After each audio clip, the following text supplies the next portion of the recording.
Good evening, everybody. Can everyone hear me? Can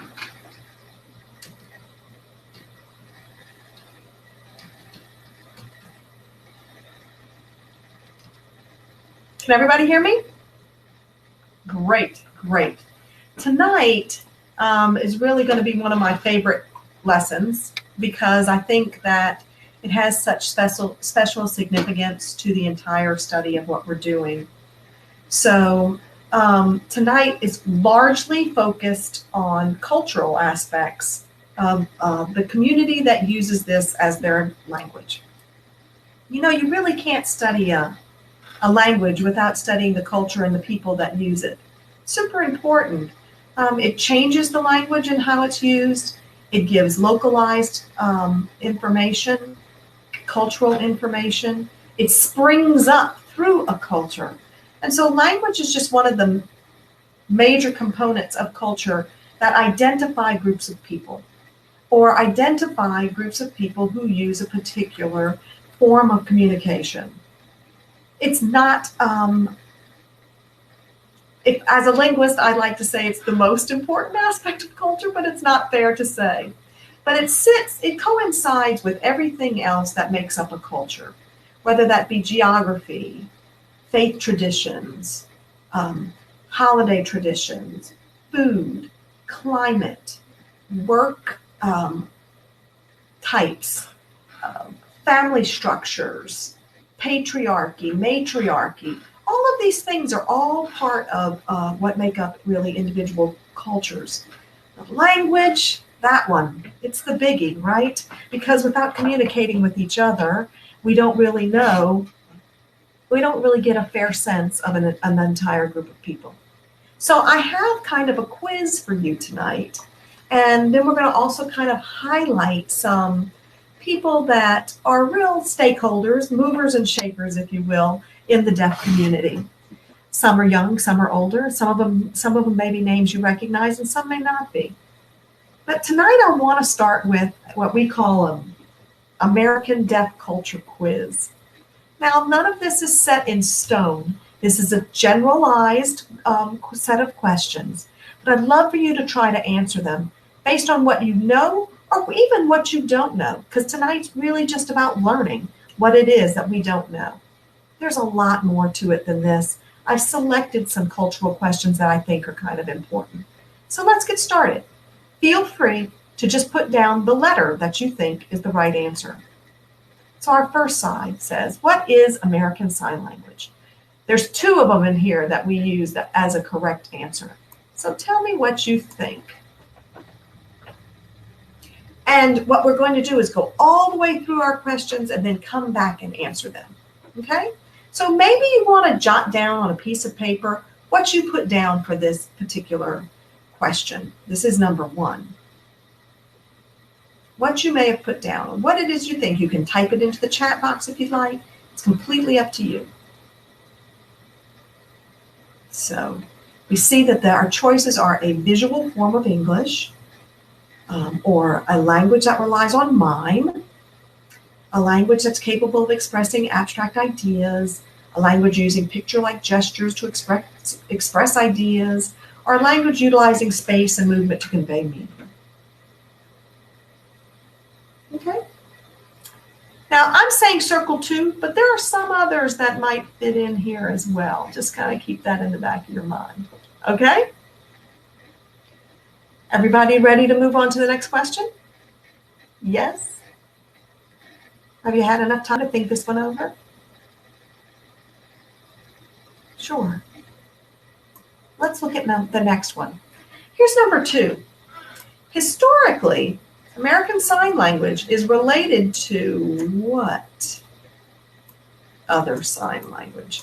Historically. Now, this one you should know the answer to because we studied it.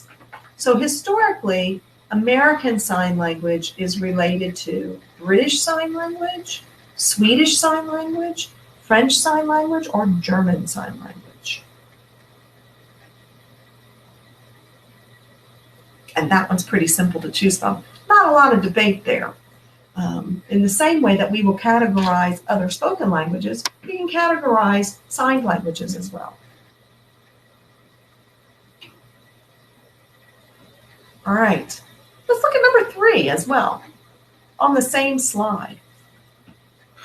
American Sign Language is used by most deaf people in which of the following countries? Canada, the US, Mexico, Brazil, or England? Everybody notice how I use my listing hand there, even though I'm not signing? It's a really handy thing.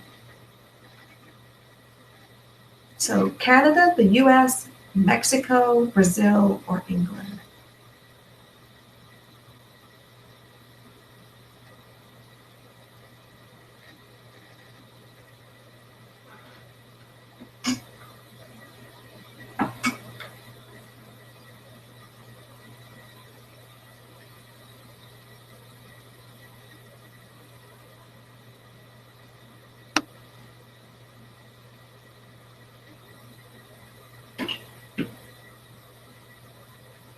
All right, let's move on to our next slide, okay?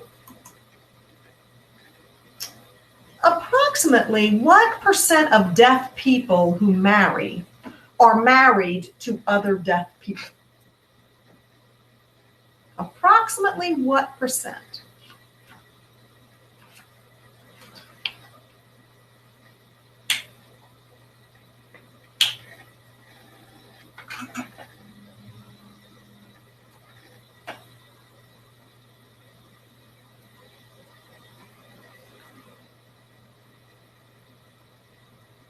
Our answers here are all over the map. That's really interesting. It's always an interesting question. We'll come back to it and we will discuss it, I promise.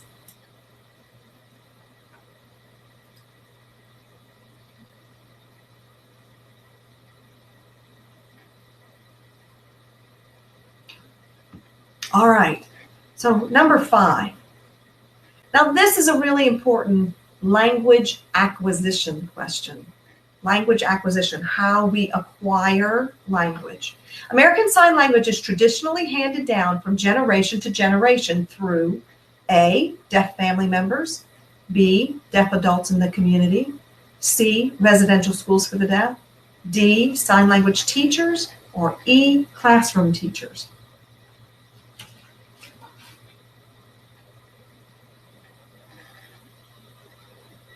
There's more than one answer here as well. And I apologize, this should have been typed a little bit differently with the A moved over. It might have made it easier.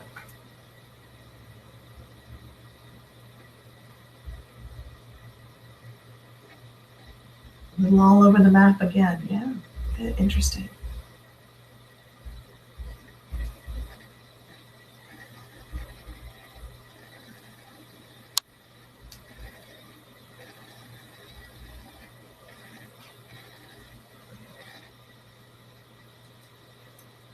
Okay, let's move on.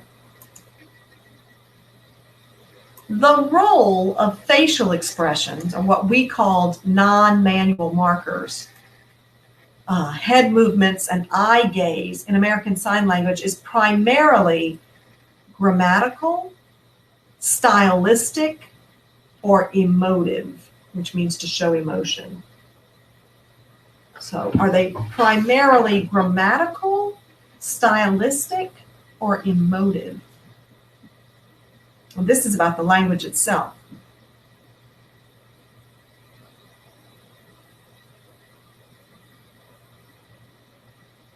Very interesting, very interesting. Let's move on to number 7. While watching another person sign, it's appropriate to focus on the signer's what? On their hands, on their chest area, or on their face? What do you think?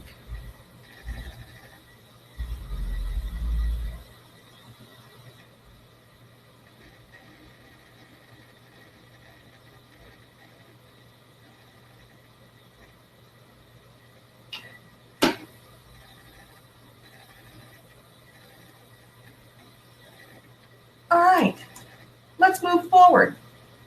Tell me what you think about these. Number 8, among ASL signers, finger spelling is mainly used in what way?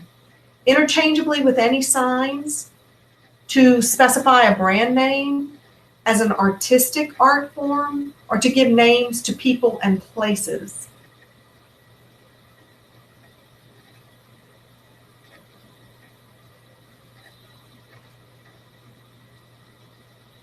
Again, more than one answer can be correct.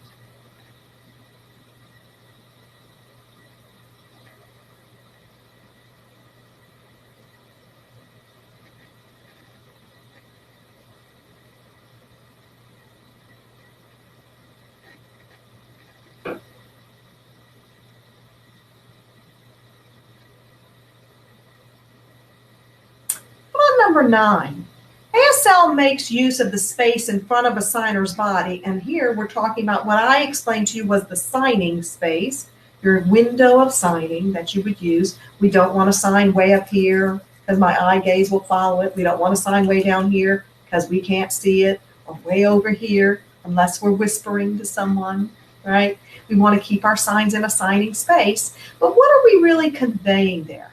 Distance? Contrast of two places, things, or ideas, time concepts, or sentence types.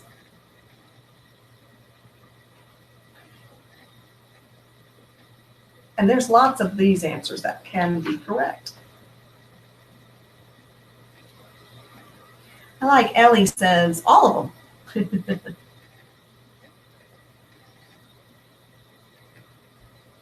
Remember, this is about using signing space in front of you. Good.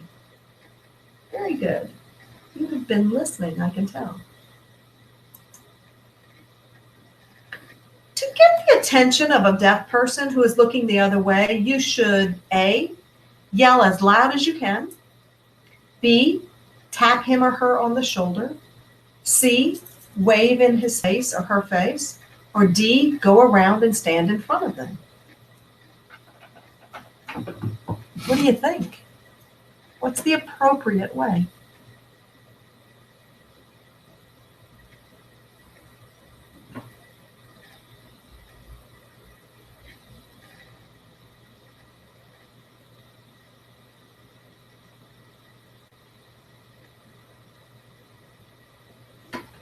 Here's one that often throws people, number 11. If your path is blocked by two signers conversing with each other, you should. Now, this is if I'm standing here and another person is standing here in front of me and we are signing back and forth, and you are over here. You should A, wait until they stop talking before you pass through. B, bend down very low in order to avoid passing through their signing space. C, go ahead and walk straight through. D, find another path.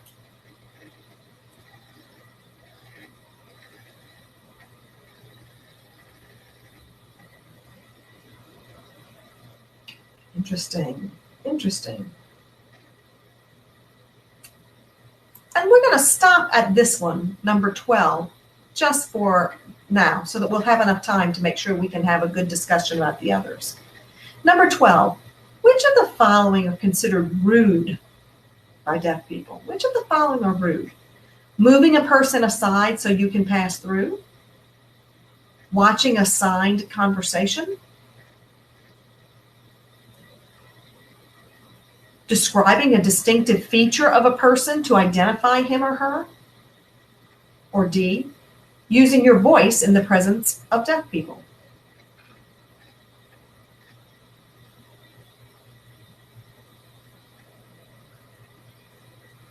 Which is considered rude by deaf people?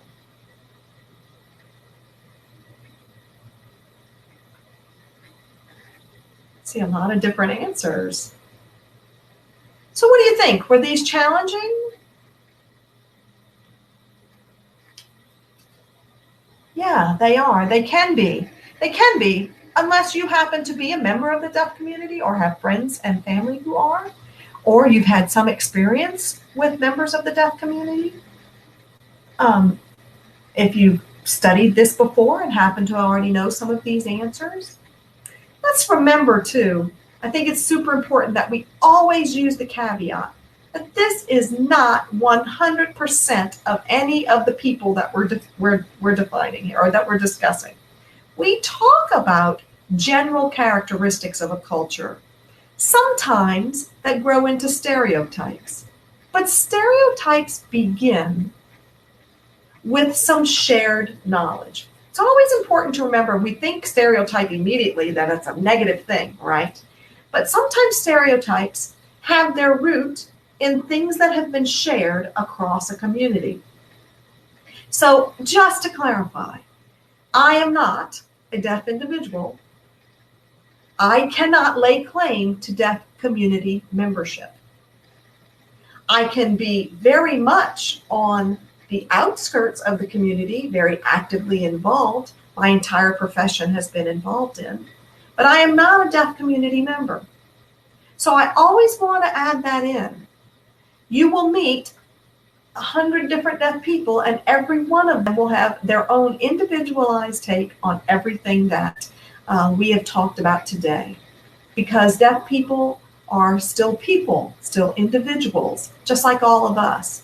But there are some shared experiences that deaf people have. And there's certainly some shared experiences about the way the language is used. Okay?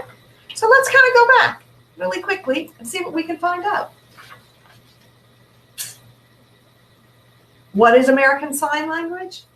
Well, we know one thing it definitely is not, right? Remember what I told you the very first week? It is not a visual form of English. So I hope many of you remembered that. That was a really key takeaway from this entire lesson.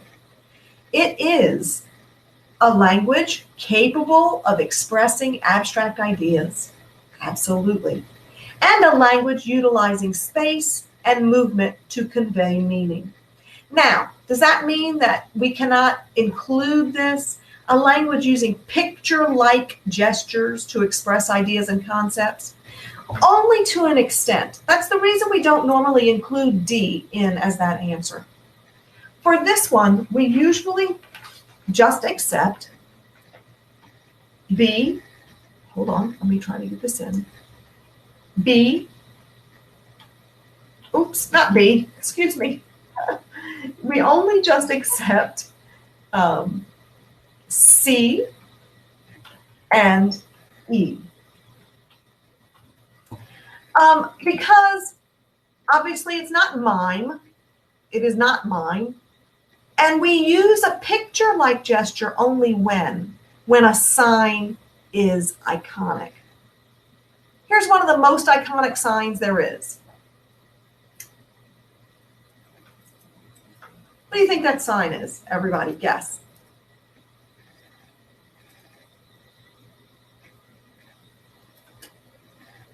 Sure. Banana. Sure, of course it's banana. I could probably travel anywhere in the world and sign that, and people would understand it. Here's another very iconic sign. What do you think?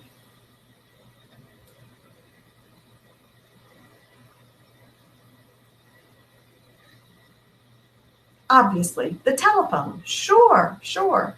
Now that has changed in its shape and look over the years, certainly, but holding something up to one's face like this is iconic. It means it looks as though what the sign might be. So those are two examples of iconic signs. But there's so many other signs. For example, let's take any of the signs that we've learned already. This sign, the sign for mother or mom or the female caretaker, there's nothing about this that innately looks like a mom, right? So there's nothing iconic about it. Just like there's no rhyme or reason why M-O-M combined together in English means that female caretaker, right? So the phonetics of that we never question. And we shouldn't question whether or not this sign with these 5 parameters actually represents a concept. So it's not a picture-like sign. So it's sometimes there are iconic signs like the ones we just talked about, banana and phone. but is not a language using picture-like gestures. Otherwise, we'd act out everything. So that's why we tend to leave D out of that answer. Anybody have any questions on that? No? I'm going to move on. Historically, American Sign Language is related to French Sign Language. That was in our very, very first lesson when we talked a teeny bit. We watched that little film about the history of ASL. Remember when we talked about that? So Thomas Hopkins Gallaudet had a neighbor who had a deaf child. Her name was Alice Cogswell. And people did not know how to educate her. Thomas Hopkins Gallaudet was himself a person of faith. He was a pastor, a minister, and most often at that time in the early stages of America, most education was being done by members of a faith tradition of all kinds, not just deaf kind, hearing education and deaf education. He traveled to Europe. He went to England first to see what they were doing with their deaf children. And England said, don't come look in on here what we're doing. This is our private business.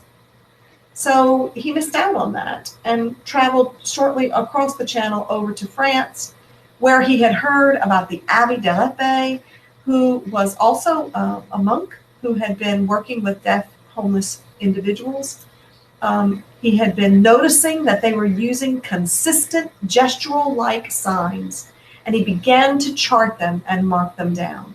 And he, along with other people behind him, began to establish one of the largest schools for the deaf, the School for the Deaf in Paris, where they would educate deaf individuals using French Sign Language. They would raise up students, and then some of them, the deaf students themselves, became teachers. And one of the most famous was Laurent Clerc. And this is Laurent Clerc's name sign. He had a bad scar on his face, and so this was indicated like this. Laurent Clerc was a young man when Thomas Hopkins Gallaudet arrived in Paris and taught him signs. And he was willing to travel back to the United States with Gallaudet and established the first school for the deaf in Connecticut. It was called the American Asylum for Deaf and Dumb Students. Words we probably would never use again today. Today it's still called the American School for the Deaf. It is the first school for the deaf in Connecticut, in Hartford, and Laurent Clerc stayed there and really established the entire teaching program there. And that is how you can see the giant influence that American Sign Language has on it from French Sign Language. That's not to say that America wasn't using some signs. They certainly were. The entire island of Martha's Vineyard used its own sign language because there was a very high percentage of deaf people living there. And on that island, as people started to move off of the island, that language started to mix with other things and became influenced. And this is what happens with all language. One language will meet up with another, and it changes and it grows. And so we had the big French influence come in, what was there from America, and those combined together to give us what American Sign Language looks like today. So French Sign Language is a large part of the reason that our grammar in American Sign Language mirrors French spoken language. Very interesting. Anyway, I could go on, but I won't. American Sign Language is used by most deaf people in which of the following countries? Most of you got this correct. Canada and the United States. Most of Canada, not all of Canada. Does anybody remember where we do not use ASL in Canada? Anybody?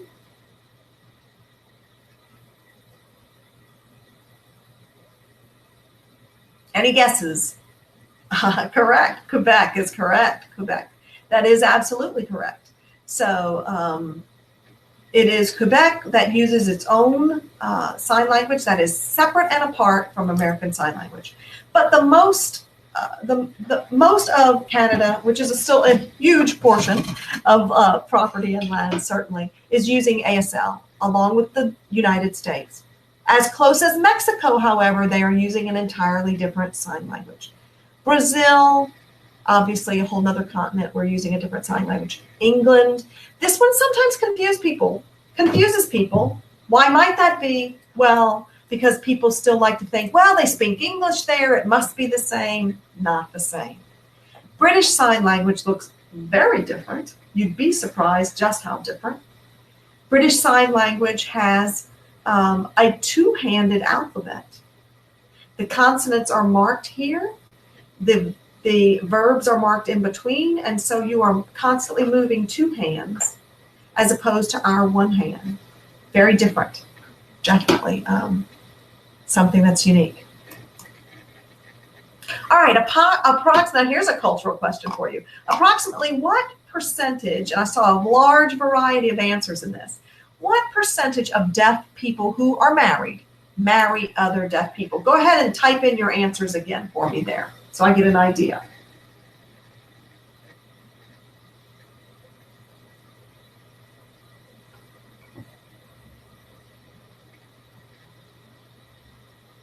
A, I see a lot of A's.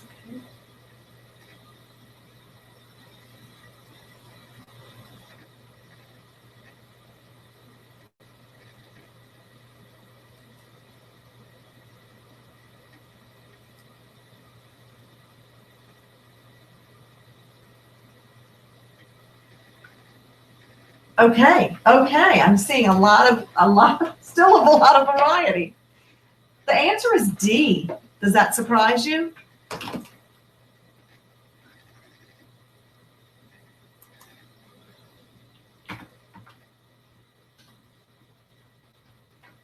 D, 90%. 90%. I see here, Reba has said, it makes sense if you think about it. Reba, would you mind elaborating a little bit as to why you think that makes sense?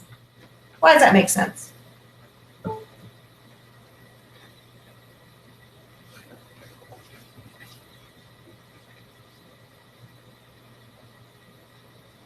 Did I lose Reba? Why do you think that makes sense, Reba?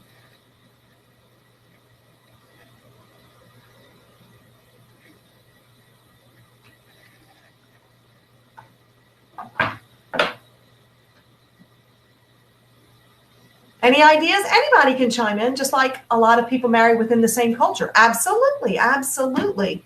Let me ask you this. Is communication easy in a marriage or a relationship of any kind? Certainly, sometimes that can be a challenge. So now imagine if you're using two different languages. Of all the people who know ASL, the vast majority are deaf. That's right, that's true. Communication is so important. I can imagine it being difficult to communicate with someone who does not use ASL. You have a shared experience. Absolutely, absolutely. Sure, all of these are great input. Is everybody able to read through the chat? Absolutely. So this brings me to kind of a, I'm using the sign sticky, a sticky topic that kind of is super important that we discuss. So we're talking about communication, and many of you have commented that, wow, it'd be really hard to be in a relationship with somebody who you don't use the same language and so on, right? Sometimes it's hard to be in one when you use the same language. But between number 4 and between number 5, we have to talk a little bit about something that's really important. About 2%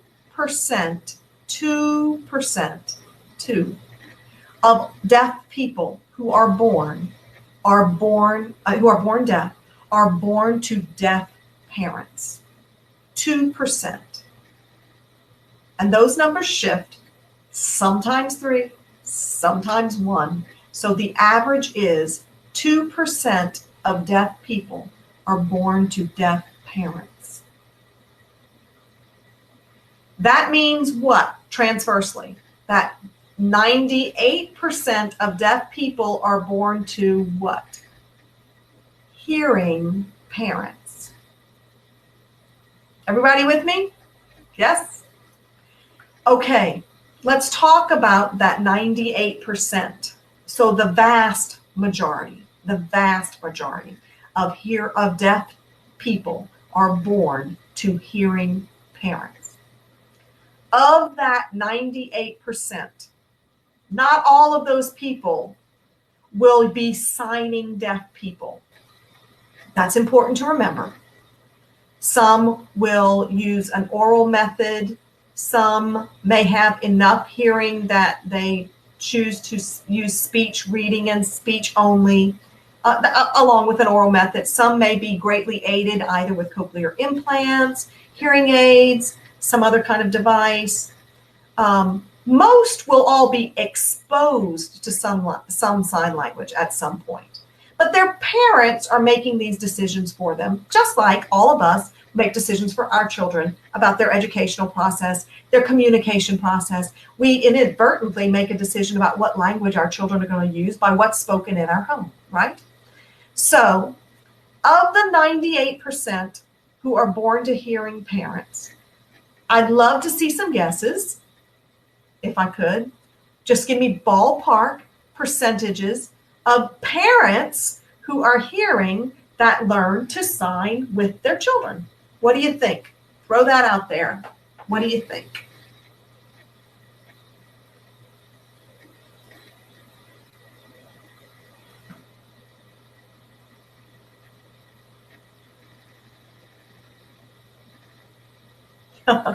Sarah puts depressingly low.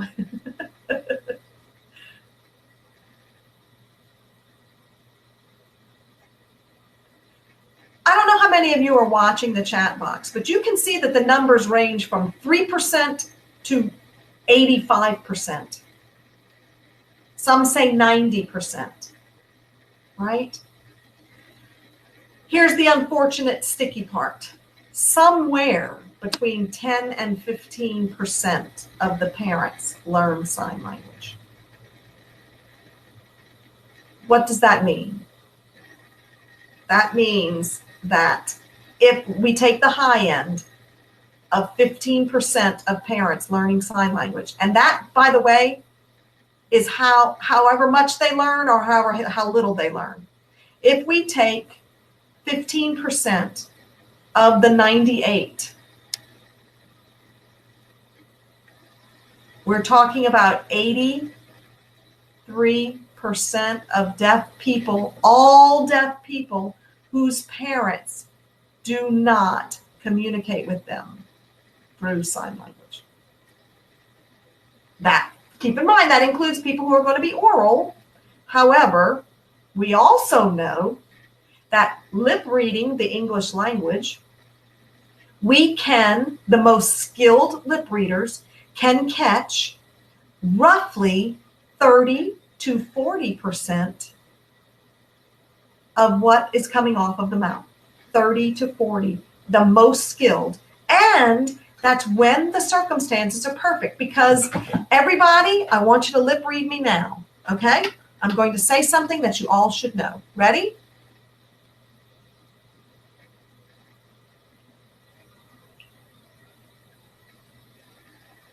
Anybody catch that? What was I lip reading? What were you lip reading? I'll do it again. Yeah, good, Ellie. The Pledge of Allegiance. I'm going to do something. It was the Pledge of Allegiance. Right. Very good. How do you know that? Number one, you are probably a native English speaker, I'm going to guess. Number two, it's a familiar frozen text, right? Not a word. Somebody says, not a word. Okay, good. But you can see that it's not easy. And you were able to fill in the blanks because it's a frozen text. I'm going to try something else. Okay, are we ready?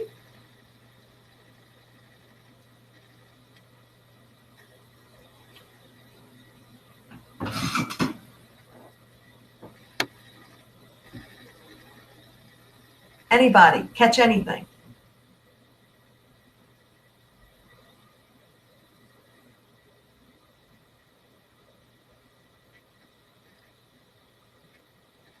Bird. Just bird. I like it. What happened? Why did we have a lot more success on the first one? Well, because I was facing you. It was frozen text. My mouth is clear of a mustache or beard. The lighting is decent, right? And I stayed facing you. It was indeed the Lord's Prayer, whoever asked. But we don't sit still like this. We don't speak to someone like this only. As a matter of fact, in hearing culture, if I stood and stared at you the entire time, you would feel very uncomfortable. But we do tend to turn around and walk and gesture and wipe our mouth and, maybe rest our hand on our chin. The lighting's not always good. So lip reading, you can just imagine. So this is the most skilled lip readers, and in the perfect conditions, somewhere to 30 to 40% of what they're catching. Now, I don't know about you, but in my classrooms, I sure wouldn't have wanted to catch only 30 or 40% of what the teacher was teaching. So it's a big challenge. Lip reading is a huge misnomer. One of the giant myths about deafness is that a deaf person can lip read across the room and know everything that's happening. Huge, huge myth. Okay? So she said, you just acted out the frustration of one of my current students who's embarrassed to use her hearing system. She is not deaf, but has low hearing ability. Right. And I can imagine that that's pretty frustrating. And yet what ends up happening is when people start to remove themselves further and further from the conversation because it's not accessible to them, they start to isolate. And then that causes lots of other problems, right? So the entire point of sitting in between these two slides is 90% of deaf people who are marrying other deaf people. That is decisions they are making once they are an adult and are no longer under the tutelage of their parents making decisions for them, correct? Now let's look at number 5. American Sign Language is traditionally handed down from generation to generation through deaf family members, deaf adults in the community, residential schools for the deaf, sign language teachers, or classroom teachers.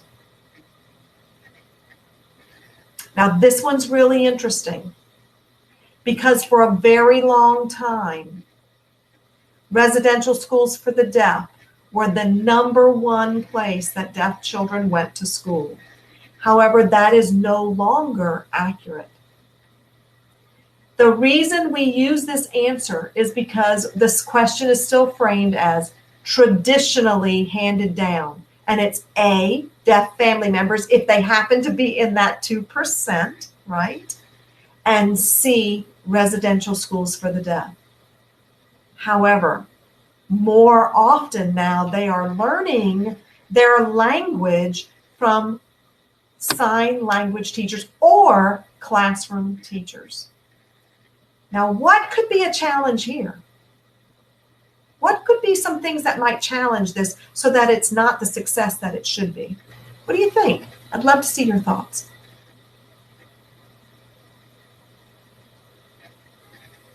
Anybody? Would there be some inherent challenges with learning from a sign language teacher? Cost and location, accessibility to the teachers. It's later in life, yes. Similar to the disconnect between parents and children, yes. What do we know about sign language teachers? What do we know about their sign language teacher? Maybe it's somebody who took 5 lessons, right? And language acquisition needs to form before we can scaffold to begin to learn in that language, right? We start with something as simple as labeling. If any of you, how many ASL teachers are in the United States? There's a lot. That doesn't mean that they're necessarily good. That's a terrible thing to say. I can't believe I just said that out loud. But it doesn't mean that they have the skill set to provide language to a student necessarily. And by the way, somebody said it's later in life. How many of you have been around a toddler recently? Under the age of 5. Anybody under the age of 5? Have you been around them recently? A hearing child. The language they know already by the time they enter school is staggering. Staggering.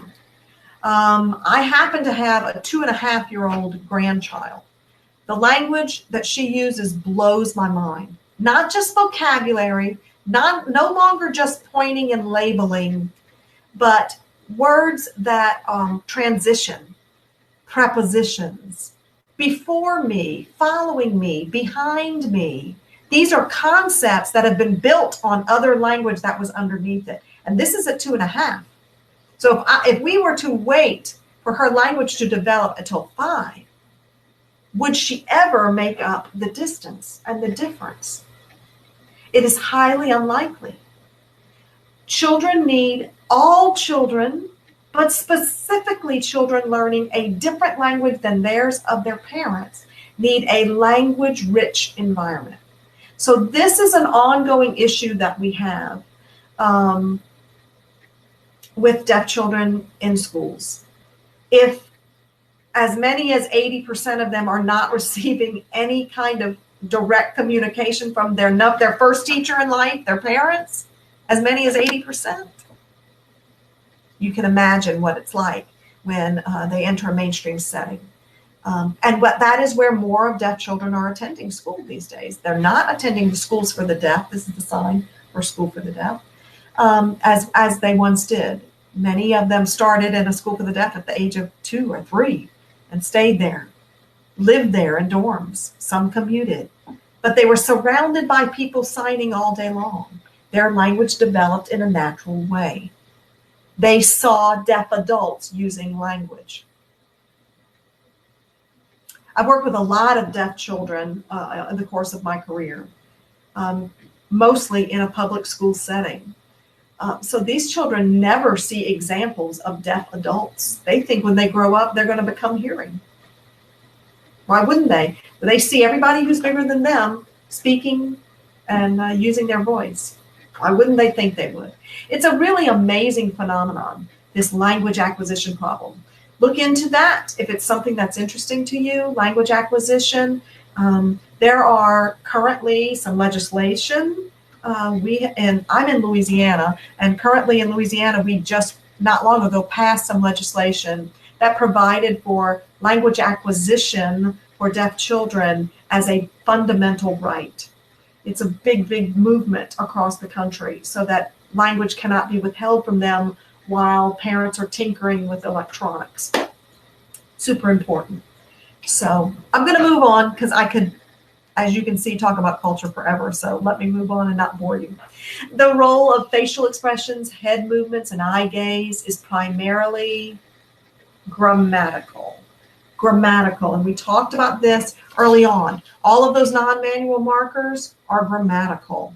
They're not just, wow, she's got a great style. Look how fancy she signs. She's so expressive. No, they are marking a grammar of what is coming in. So super, super important. Let me fix something here. I'll make sure this slide looks good.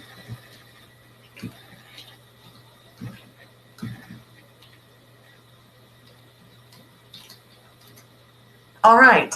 Number 7, while watching another person sign, it is appropriate to focus on the signer's what? Well, the answer here is chest and face. Not really their hands. Believe it or not really their hands. Their hands are directing you into an area. The signing area is largely in front of the chest. And the face is adding the grammar. So your hands already draw you to the chest area in most cases. So the real answer here are chest and face.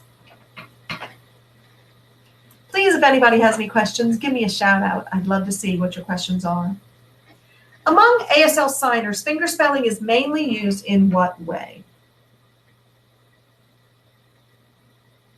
Interchangeably with any sign? Well, no, then we would just be fingerspelling whatever spoken language we use. I can fingerspell in Italian as easy as I can fingerspell in English. Then that's no longer using ASL. Yeah, it's to specify a brand name or to give names to people and places. For proper names. So proper nouns, in our case, in English, we use proper nouns. So a brand name, we would not say, even if we could find signs. So like, here's a great example. There's a very, very, very popular social media that we sign like this. I'm going to move it in closer so you can see. And for those of you who recognize those alphabet because you've been practicing them, FB, FB, FB. Just one time, I'm just repeating it. FB. Obviously, what social media platform is that? Anybody?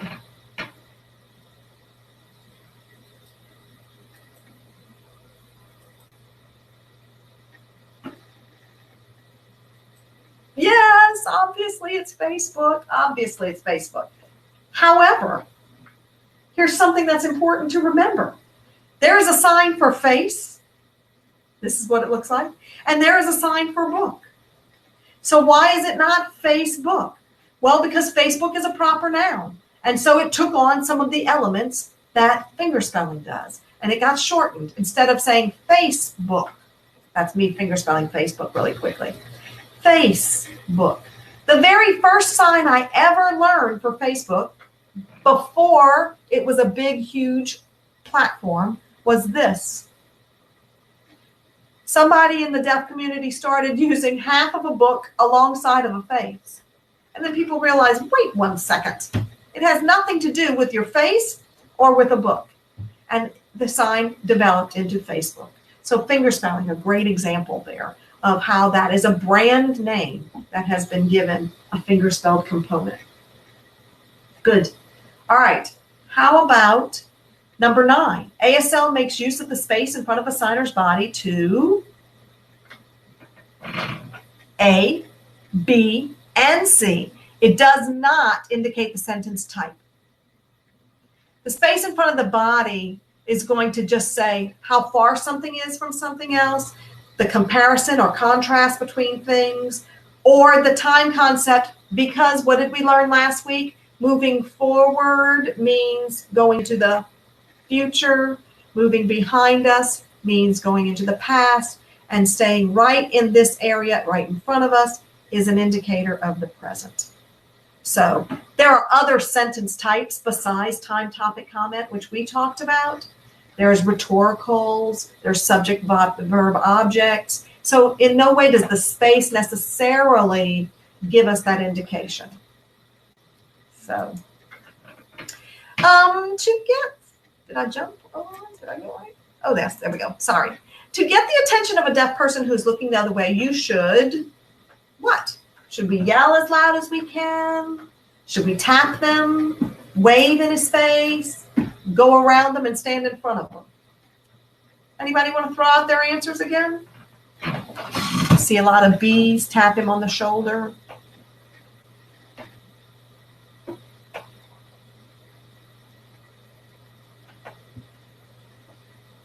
Yeah, yep.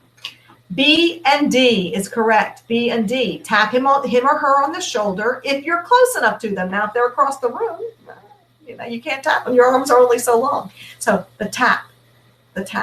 You just gently tap someone. So here's something super interesting that we don't necessarily do in Western culture. We don't necessarily invade somebody's private space by tapping them, right? But that's something that's very different about deaf culture. Or we go around and get in front of them and say hello. If your path is blocked by 2 signers conversing with each other, you should wait till they stop talking before you pass, bend down low. Here's 2 people talking, and you bend down low, go underneath them. Go right ahead and walk straight through, or find another path. There's only one right answer here.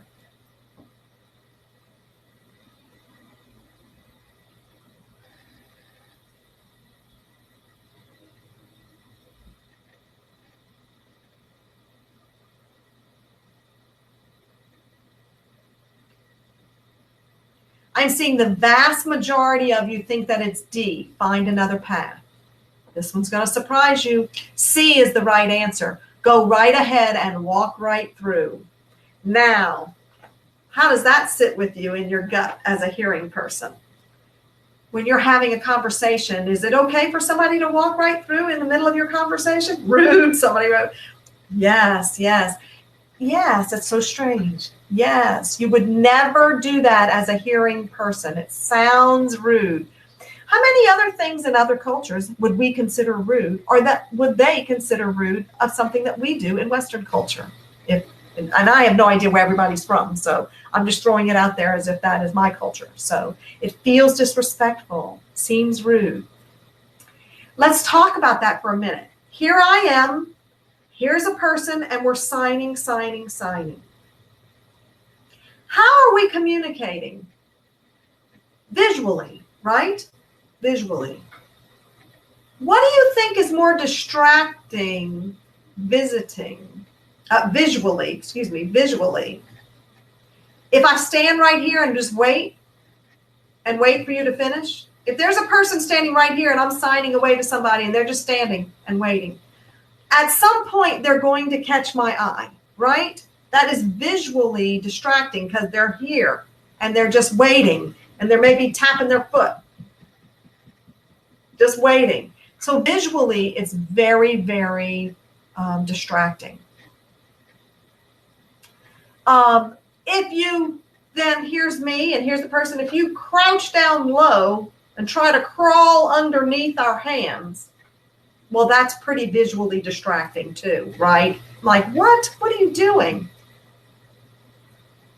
If you walk straight through, then guess what? I'm still signing and I never miss a beat. You're just a complete I'm completely not even paying attention. Walk right on through. Finding another path is not always possible. The appropriate answer here is go ahead and walk through. Seems funny, doesn't it? Probably feels a little disrespectful to us as hearing people. But as a person who's using their eyes, this is far less distraction than, of course, the crawling under or the standing here and waiting, right? So that's a really interesting perspective. I see some other examples. We take off our shoes. We don't take off our shoes here when entering people's houses. We look people in the eye. We do look people in the eye when we're speaking to them, but not always. Because if we do it too long, people get very uncomfortable, right? That is not the case in deaf culture. Eye contact is crucial. And embedded in eye contact is a sense of truth. Now, this is really, really important. If I am signing with you and I let my eyes gaze, let me take off my glasses so you can see. I'm signing, and I start to kind of look around. It is an indication, my vagueness is an indication of dishonesty. Interesting, huh? So when you will not hold my gaze while I'm signing, that's a problem. I'm going to maybe begin to doubt what it is that you're saying. Super important. How about this? Which of the following is considered rude by deaf people? Moving aside, to move a person aside so they can pass through. Watching a signed conversation. You're standing there now, you're just watching me. C, describing a distinctive feature about a person to identify him or her. Or D, talking and using your voice in the presence of deaf people. I want to kind of zoom in on C if we can, because it's another place where there is a drastic difference between hearing and deaf culture. Okay? Super important. So, how many of you would be okay if I said to you,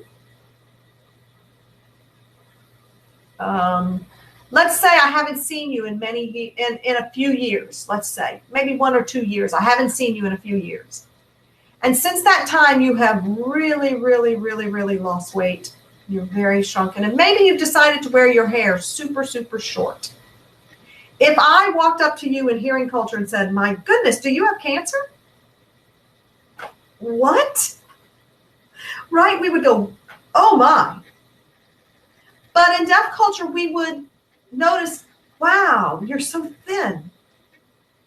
Wow, you're so thin. Have you been ill? Because that is what is seen. Yes, we would feel offended. Sure. Let's transversely say, Wow, I haven't seen you in so long. You have really put on weight. What? Western society would go crazy if that happened, right? Right. So this is Marlene says, you mentioned that one of the gentlemen who was responsible for ASL had a sign that showed the scar on his friend on his face. That's right. What do we normally do when we see a scar? The last thing we do is say, hey, what happened there? Right? But that's because we're relying on tone and intonation and the part of our culture that keeps things quiet that we don't want to discuss. But this is a visual indication, and it's completely normal. Distinctive features are often used for name signs. Yes, they are. They definitely are. The name sign of someone is very often associated with something that is visually apparent. If they maybe have hips that are larger than what a society has deemed as appropriate, they might be described, you know, that woman. That's a descriptor. That's not an insult. That's not a, you know, any kind of indicator of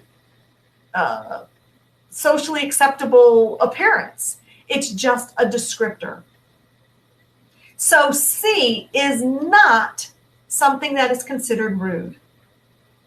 When you're identifying someone, oh, you know that man, he's black, he's got a big scar right here. You know, he's got tattoos all over. You're just describing what you see so we can pick out the right person. Very, very simple. But very, very challenging for those of us who are hearing, right? Here's the answer that is correct. Here are the answers that are correct here. They both have exceptions and caveats. Watching a signed conversation, when someone is just standing there looking at your sign, wow, that's really considered rude. In particular, if you know some sign language. Now, many people are fascinated, it's a sign, fascinated by watching sign language. Maybe some of you are, and that's why you wanted to take this course.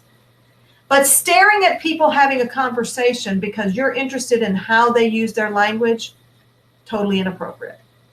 And most deaf people will call you out on it. They'll do something that looks like this.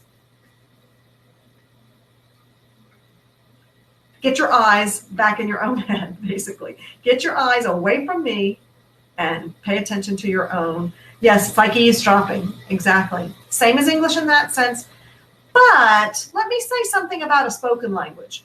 We learn from very early on, if we're being taught by our parents who share the same language, that's a big caveat, right? We learn very early on that there are things that audibly we can hear. I can hear it, but I should not pay attention to it. And as we mature, we learn which conversations we should be listening to and which ones we shouldn't. But we always can still hear them, if our ears work fine, obviously, right? But in sign language, if you're just staring at two people signing like, oh man, look at that, look how cool that is, look, they're signing. No, just inappropriate. And the second answer that's also correct is, once again with the caveat, if you know sign language. Talking and using your voice in the presence of a deaf person. If I am in the presence of deaf people and I just carry on my own conversation in spoken language and leave them out of it, even though I know fluently American Sign Language, very rude, considered very rude. That is not to say that I don't have a right to use my first language with another hearing person, but I should remove myself. Because otherwise, what do you think that feels like? Are they talking about me? I know Denise knows sign language. Why is she talking over there? She's not including me. So you can see there's that distrust, that doubt that creeps in. This is why these kinds of ideas are super important. Next week, which is our last week, we have a whole lesson and we're going to talk about some famous deaf folks. We're out of time for tonight. I hope you've learned something valuable tonight. There's so much more that you can read about deaf culture. I encourage you to go out and find some of the more interesting, perhaps blogs written by deaf individuals and or video vlogs that are signed by deaf individuals to get a much better picture about deaf culture. Have a great night. See you next week.